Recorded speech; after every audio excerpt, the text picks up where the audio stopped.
I'm your boogeyman. That's what I am. I'm here to do whatever I can. I'm the boogeyman. I'm the boogeyman. I'm the boogeyman. I'm the boogeyman. That's what I am. I'm your boogeyman. I'm your boogeyman. I'm your boogeyman.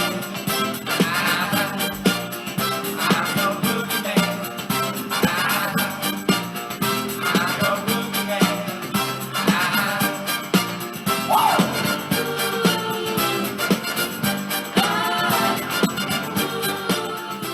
Anti-Afro Svengalis, the boogeyman has returned to be Umar Johnson's worst nightmare.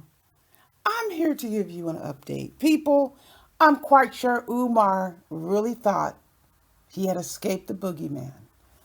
That's not the case. The boogeyman has revived the lawsuit. That's right. Don, the boogeyman, went back to court, took care of business, and we have a court date. I believe it's actually a trial date. I need to check that again. November the 30th. For those of you who don't know or may have temporarily forgotten, Don, the boogeyman, claims he did work for Umar Johnson at the abandoned bomb shelter. I mean, there are just boatloads of videos of Don, the boogeyman, at the abandoned bomb shelter, and he claims he did work for Umar and was owed $3,000. So a bunch of mess happened. You had people getting involved who shouldn't have been involved. People have a right to an opinion. And you know what? Something I never understood about this whole situation, how in the hell did Tacky Turkey Tiff Griffin think this was her business? If it was a deal or no deal, however you want to look at it, between Umar and the boogeyman, why was she involved? Well, the answer is she was being used. And she would do anything she could to be in Umar Johnson's good graces, including paying for meals, making it appear that Umar Johnson was paying. I mean, she's essentially supporting Umar Johnson. But let me tell you this. If you want to get money from Umar Johnson, go to court. Umar Johnson's not going to give you a refund. If you want your money back from GoFundMe, go to GoFundMe. Umar's not going to give you back any money. Umar Johnson is only with his hands out. He will steal goods and services. He will steal people's write-ups. Don't give him anything that you've done. How many people have accused Umar Johnson of hijacking their documents? It's not just King Kong Crazy. There are other people who said Umar Johnson, yeah, let me take a look at that, or send me that, and then it ends up somewhere like it's his. And he's collecting cash apps for it. But he's going to go into court. If he so chooses to participate, he will be subjected to the court's rule, the court's decision.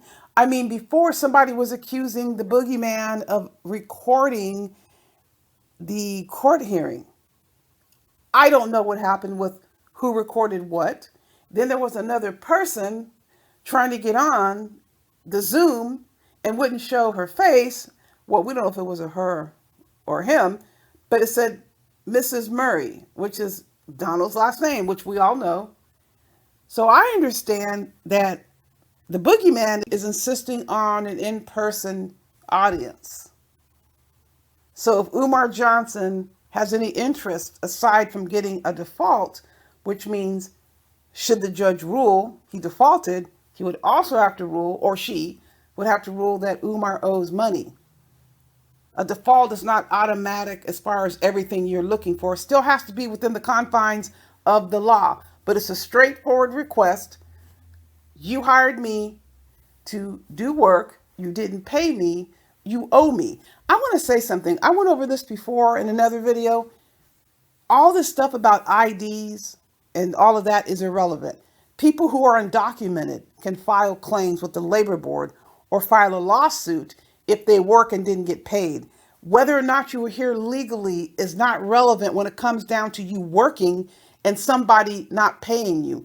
Yes, you should be legal. Yes, you should register with I-9 if you're a regular employee or have a contract or be legally allowed to work here. If you don't have that documentation and you work for somebody and they refuse to pay you, you still have a case.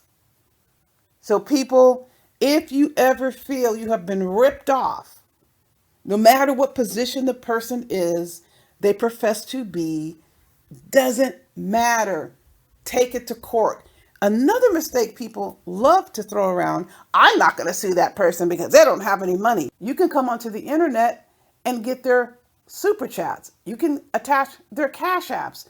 You can find any place where they are raking in income. It doesn't have to be an employer. However, I don't think you're able to get a hold of retirement funds. I think those are blocked off, I believe. Might depend on the state that you're in, but there's always a recourse. You can attach wages. What if you didn't sue someone who you felt owed you money and they hit the lotto? There is a disproportionate number of people in the low income brackets, lower income, who spend their money on lotto.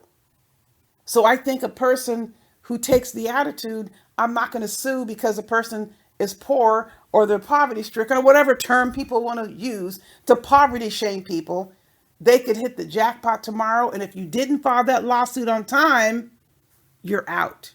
You will not be able to file it. So if you file a lawsuit, you get a judgment in your favor, which means you are able to collect when the judge says so, then you're home free. You can get your money.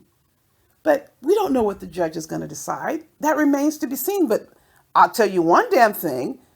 It's not looking good for Umar because he has that cease and desist letter.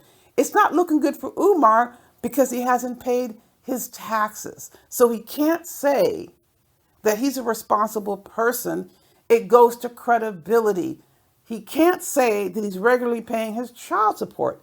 None of that stops a ruling from being handed down. That just goes against Umar. That goes against Umar as to his credibility. And then also flashing around these hyena yelps and advertising $100 an hour for this hyena yelp. Hey, this is just showing that Umar is irresponsible. He's bringing in some money and he refuses to pay the person who claims he did work for him. So I'm just giving you possible arguments that could be made. Umar has no excuse. He's trying to say that there was damage to the building, that the boogeyman did this, the boogeyman did that. Well, Umar can file a counterclaim. But this is about refusal to pay wages. We don't know what the judge is going to say. We will soon find out. But Umar was unable to escape the boogeyman. Just because he ignores his responsibilities doesn't mean he escapes them. That's something Umar just doesn't get. But it's catching up. A snowball going downhill, catching more snow as it rolls, and eventually it's going to roll right over Umar Johnson. He needs to pay for what he did and stop collecting money for nefarious purposes. Stop collecting money for spewing shit that is a total and complete lie or dangerous to our people. Eventually he'll get the message.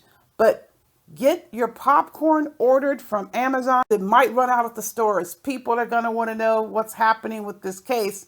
And ha ha to those out there who are trying to say the case was closed. Well, if you close the case, you can open it up unless the judge says otherwise. And the case was readily open. Now, what do they say?